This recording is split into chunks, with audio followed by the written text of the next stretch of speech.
right, welcome back to another episode of Focus on EDU. I'm your host, Doug Konopelko from CDW Education, and today we are getting close to holiday season. We're in the midst of holiday season, which means another season is right around the corner, which is conference season, EdTech conference season. So with that on the horizon, I figured I'd bring back one of my favorite guests, Victoria Thompson from Microsoft. She's an industry executive, but also a million other things and really driving some amazing conversations around education. So Victoria, why don't we dive right in and just say welcome and let's talk about this upcoming conference season. Yes, absolutely. And I'm coming from you in my new home in Winter Garden, Florida. So we are now in the same state together. So I am putting out an all call that we're going to attend a conference together in this state. We have to. We need to.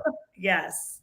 Absolutely. So when conferences begin again, I think FETC is one of the first ones there in January. It is, yeah. What kind of sessions are you looking to do this year? What are we going to be talking about? Yeah, so what's interesting about FETC, so for some reason I was under the assumption that it always happened in Florida. But I think that this year, because they went under an acquisition, now they are kind of branching out a little bit. So it is actually going to be in New Orleans, Louisiana this year, which is very exciting.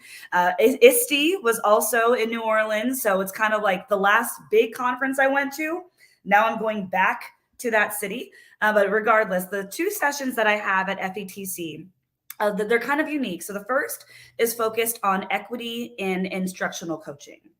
This is centered around, or not just instructional coaches, but also people that want to become instructional coaches, how we work with colleagues, how we work with administration, how we handle data, how we can help to drive school initiatives. I think that one of the biggest things with instructional coaching, especially post-pandemic, is our roles have dramatically shifted, because sometimes we have to do, quite frankly, the admin's job, but we don't have, or maybe we do, the admin cert. So it's kind of that middle ground of how are we playing to all fields. So that's what that session is about. And then the second session is one of my personal favorites. So last year at FETC in Orlando, so FETC 2022, my friend and colleague, Alicia Sewell, we created a session called Trust Black Women in EdTech. And it was all about our experiences as being Black women in technology, specifically the educational technology field. This year, we are presenting Trust Black Women in EdTech updates. So this is going to be the following year, because when I actually was at FETC 2022 last year, I had already accepted my new job, but I couldn't really say anything. Like Alicia was kind of figuring out like what her next game plan was. So now that we actually have those plans in place, we are moving them forward and sharing our experiences in our new roles. So if somebody didn't get to go last year, why don't we give them the Cliff Notes? That way, when they come to the updates, they know what they missed. Right. So the biggest parts that we really hint on and talk about in our experience are, there's a lot of microaggressions that happen in the tech field, regardless of what your role is, and a lot of nonsense that happens in tech. I think sometimes people are kind of blindsided by maybe the salary or the benefits, but you got to put in the work. And when you put in the work, right, that's when we see results.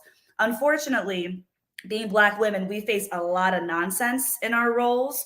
And it's really just about who we are, where we come from, how we work ourselves to the bone, quite frankly. And then on top of that, what we can do as organizations and also school leadership, right? Because EdTech is not just the tech companies, it's also how we interact with schools and districts on how to create inclusive working environments, not just for your employees, but also for teachers and students and beyond.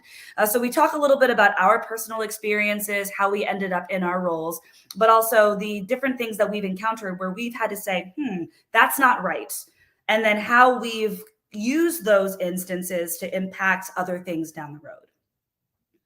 So what kind of updates are we going to get? Give us just a little taste. What are we talking about this year?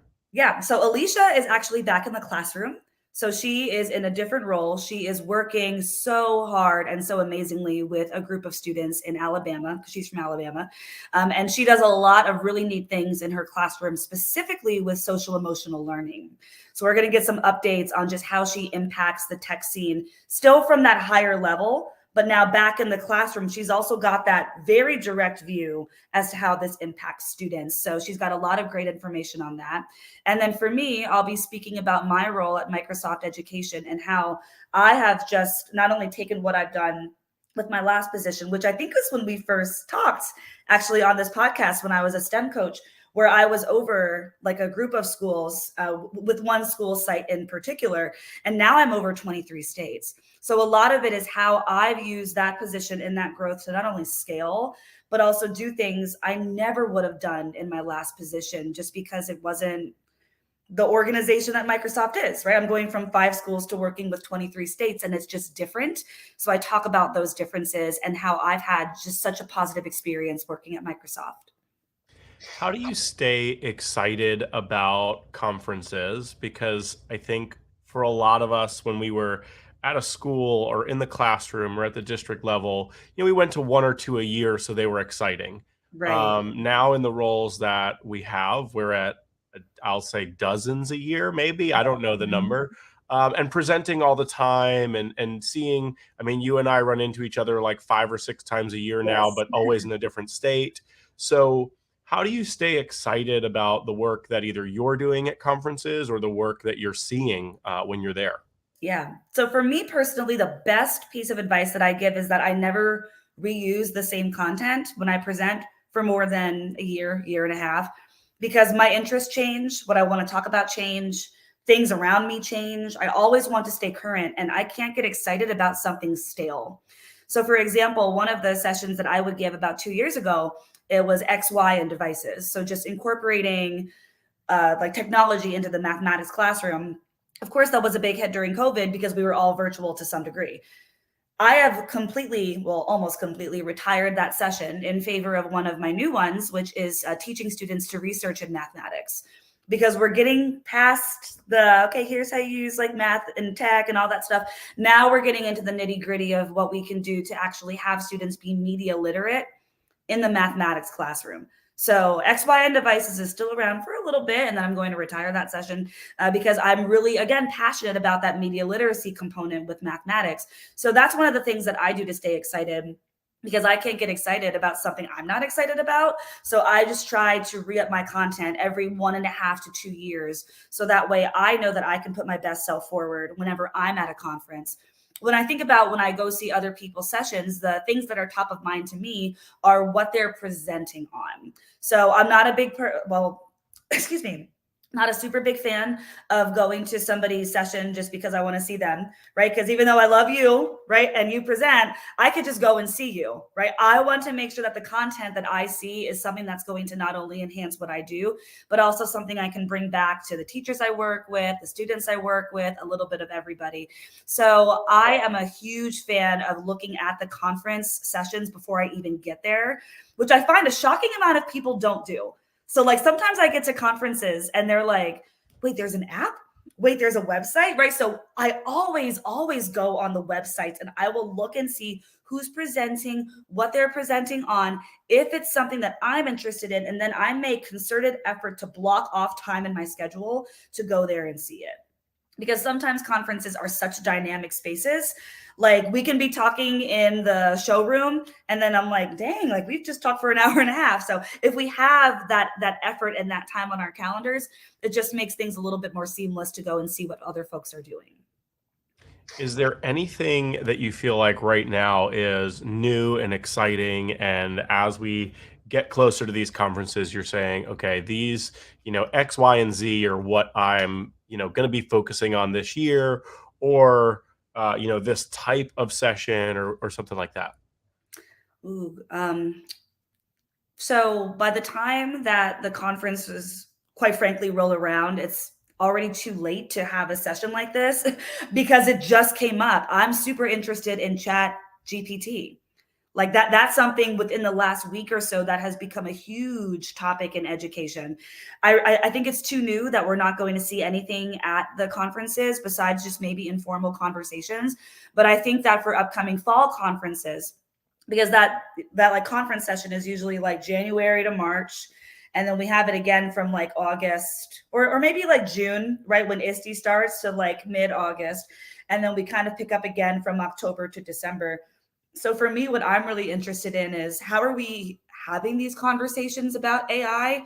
How are we having these conversations about chat GPT? And on top of that, what does it mean for the future of education? I think that's going to be a huge topic moving forward. For people who don't know, what is Chat GPT? Right. So it's kind of like chatbots or artificial intelligence. So I remember growing up like on AIM, like AIM, it was Smarter Child, where you could like message Smarter Child and it would tell you the weather or like where you were. Similar to chatbots, like if you're working or like, for example, like I'm a Disney pass holder, I live in Florida, I go all the time. So if I were to actually contact like Disney support, I might reach a chatbot first, which is artificial intelligence to answer questions about pricing or restaurants or things like that. Essentially, I'm not talking to a human being. But the more that I talk to the computer, the more tailored my responses become. One of the big just kind of questions in chat GPT and artificial intelligence right now is, quite frankly, is this cheating? If I give students free use on the internet to research and explore, what might be stopping a student from going online and typing in literally like, I want a research paper on this. And then the artificial intelligence will create a research paper or maybe do an essay or maybe solve something for a student. So that's kind of thing number one. And then thing number two, like it's not necessarily chats, but with a lot of the artificial intelligence with like the arts, right? There's also been some things where you'll type in keywords into a song generator and it will create an opera about ducks, right? It'll create like nursery rhymes about clouds. Just computers are doing amazing things. And the big concern is, how do we get ahead of this before students use it, particularly in malicious ways, but also thinking about how this can change education? Because I always try to look toward the positive, right? So that just might mean that we switch up our assessment a little bit. It might mean that we switch up the way that we view technology. Kids are always going to find a way to do things. So how do we get ahead of this? And also, how do we see how it can be used for the greater good? Absolutely. Well, I think too, just the AI in education piece and some of the things you talked about also lean then into just what does the future of education look like, right? And what are we, what kind of changes are we making right now in our schools to make sure that, I don't think we have to try to stay ahead of all of that, right? But at least like understanding what's out there so that we can be equipped when the conversation comes up. I know Right. for a lot of district leaders or teachers or superintendents, directors, folks that then have to like answer questions from the public. Often when they Yeah. don't want to, or when they get stopped on the street, but or in a board meeting. But the idea being that we need to at least have an idea of what's out there. So for something like Exactly. GPT, knowing that the chat bots of yesterday, which were more like here's one simple question and one answer, Mhm. and now with chat GPT, you could, like, to your point, you could say you could type in I need a research paper about the effect of video games on mental health, and it will literally Literally. Mhm. put together a research paper on that. Or you could say, I have to write an article on what's the best microphone to use, or whatever it is. And you could type those in and it will generate that for you. So it also becomes that, like, is that your article or is it not? Right. So we get Right. into that plagiarism and other side of that conversation. I'm Yes. excited to see how much of that is or is not present this year. Yeah. Um, I think for like the FETC, the TCEA, I think again, because this is so new, right? Like we this is just now coming up on the scene. So I'm looking forward to hopefully some informal conversations. But I know like for Spring Q, right? Like those applications are still open. For things like a couple of like librarian associations, and that's going to be interesting because I think that also impacts media literacy, right? For students, when we talk about like information and ethics and media literacy, that could be a huge topic there.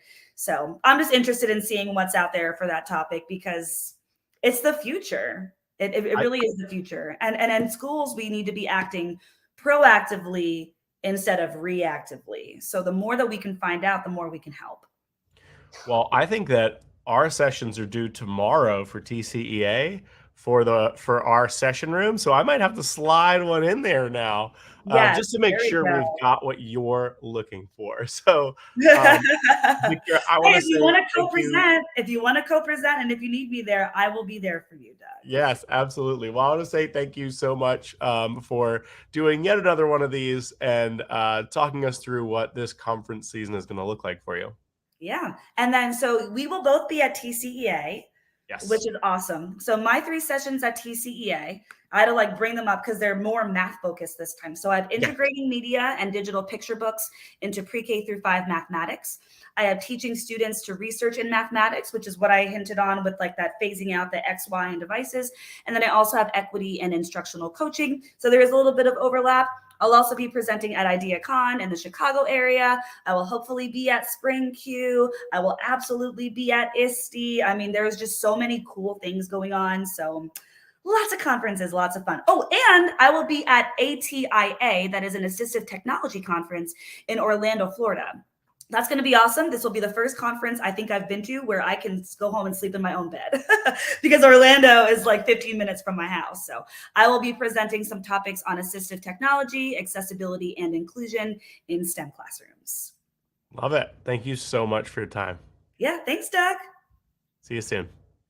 Bye. Thanks for joining us today. Don't forget to like and subscribe so that you can be notified whenever we post new content. Looking forward to seeing you next time.